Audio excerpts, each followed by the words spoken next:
कसं बघताय तुम्ही? हे निवडणुकीची घोषणा होणार हे सगळ्यांना माहीत होतं. आता आज अधिकृत घोषणा झाली. 15 तारखेला मतदान या ठिकाणी होणार आहे. 23 तारखेपासून तर 30 तारखेपर्यंत उमेदवारी अर्ज अशा पद्धतीने निवडणूक आयोगाने या ठिकाणी घोषणा केलेली आहे. आज आमच्या शिवसेना पक्षाच्या या ठिकाणी मुलाखती होत्या.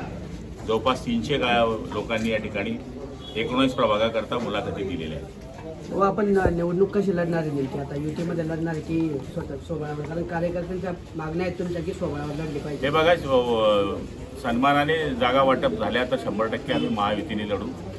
आणि जर सन्मानाने होत नसेल तर मग आमची एक स्वबळावरची तयारी आहे. पण वरचे जे आदेश आहे की महायुती करावी त्या पद्धतीने आम्ही प्रथम त्या गोष्टीला प्राधान्य देऊ. आणि त्या गोष्टीला प्राधान्य दिल्यानंतर जर आम्हाला व्यवस्थित जागा मिळत नसतील तर मग कार्यकर्ते जे सांगतील तर कार्यकर्त्यांच्या सन्मानाच्या माध्यमातून त्यांच्या सूचनेनुसार आम्ही पुढचं पाऊल टाकू. किती जागा अपेक्षित आहे तुम्हाला? नाही, आता अजून बऱ्या आमची आता 300 आमची मुलाखती झाल्या. आता आम्ही त्याच्यावर आमची यादी छाननी करू आणि नंतर मग आम्ही टार्गेट करू. गेल्या वेळी शिवसेनेचा महापौर होता महापालिकेमध्ये. भाजप म्हणताय की यावेळेस भाजपचा महापौर होईल.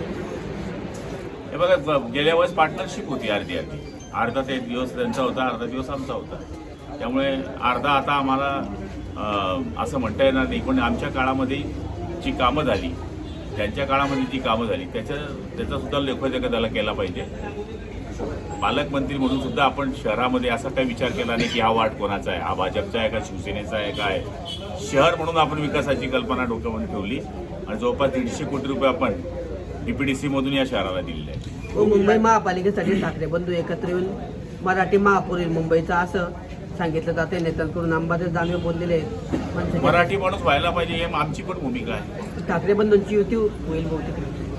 आता तो त्यांचा विषय, त्यांनी युती करावी काय करावं हा त्यांचा विषय.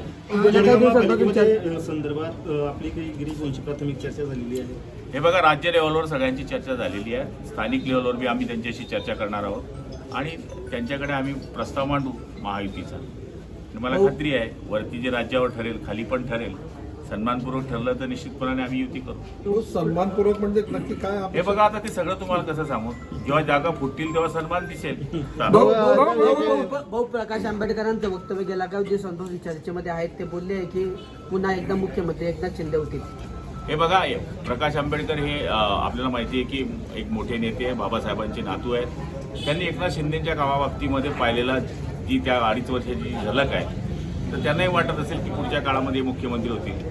शेवटी त्यांचं मत आहे आणि नागरिकांनी आपलं मत मागणं काही चुकीचं नाही आहे. त्यांनी सांगितलं असेल, त्यांचे आशीर्वाद असतील तर होतील. पण मुंबईच्या महापालिकेच्या निवडणुका डोळ्यासमोर ठेवून भाजप त्यांना मुख्यमंत्री करेल असं पण सांगितलं जात आहे. हे बघा, मी काही मोठा माणूस नाही बाबा एवढा. मी शिंदेंचा कार्यकर्ता आहे आणि मी तेवढंच बोलतो जेवढी माझी अवकाश आहे.